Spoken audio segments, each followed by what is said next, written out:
ये कहानी है एक छोटे से गांव की, जहां चंदन का परिवार रहता था और गांव के लोग सभी आपस में मिलजुल कर और प्यार से रहते थे। कुछ दिन में उनके गांव में एक नया परिवार आया, पोस्ट ऑफिस के नौकरी को लेकर।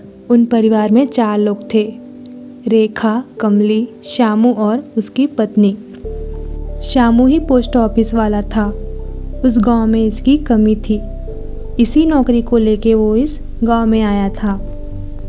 श्यामू की छोटी बेटी रेखा गांव के ही लड़के चंदन के साथ अच्छी दोस्ती हो गई। श्याम की बड़ी बेटी कमली शांत स्वभाव की थी। चंदन गांव का पढ़ाई पूरा कर लिया था और वो आगे की पढ़ाई के लिए शहर जाना चाहता था। कुछ ही दिनों में चंदन अपने माँ पिताजी से बात करके आगे की पढ़ाई के लिए शहर चला गया।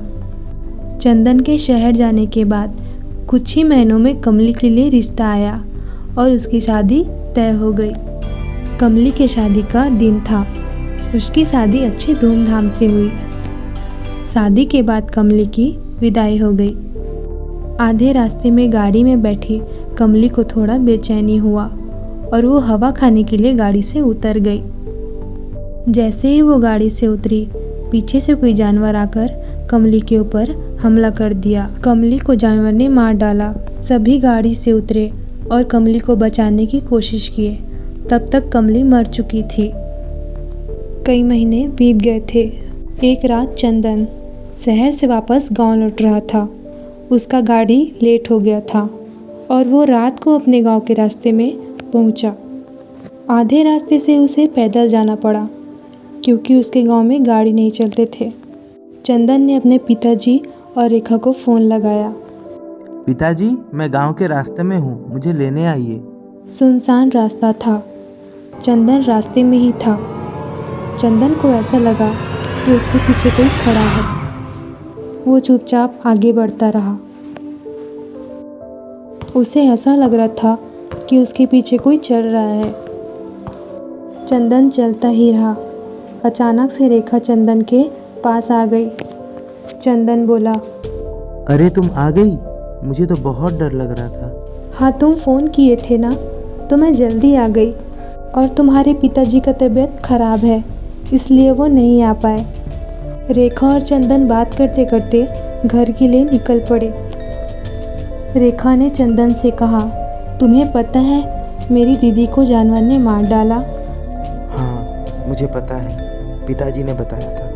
रेखा ने कहा, लोग कहते हैं उनकी आत्मा भटक रही है, इसीलिए मैंने तुम्हें लेने जल्दी आ गई। चंदन ये बात सुनकर डर गया और चुपचाप रेखा की बातें सुनते सुनते चलता रहा।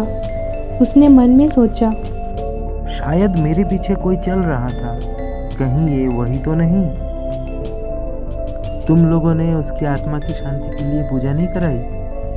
पूजा तभी हो सकती थी जब गांव का सभी आदमी गांव में ही हो, और तुम तो पढ़ाई के लिए शहर गए थे।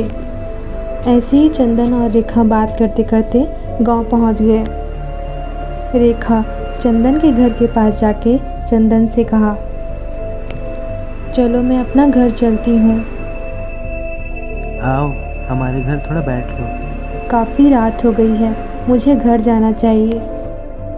ठीक है, जाओ, कल मिलते हैं। जैसे ही चंदन अपने घर में घुसा, वो देखता है रेखा और उसके पिता घर में ही थे और चंदन को लेने जाने वाले थे।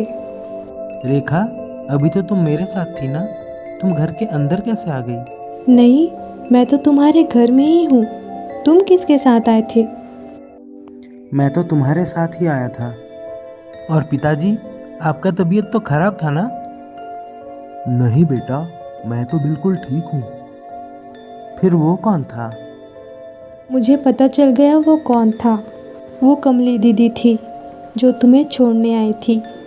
उसने तुम्हें कुछ नहीं किया और तुम्हें जल्दी घर पहुंचा दिया, समय से पहले। अगले दिन पूरे गांव वाले ने मिलके कमली की आत्मा की शांति के लिए पूजा करवाया और कमली की आत्मा शांत हो गई।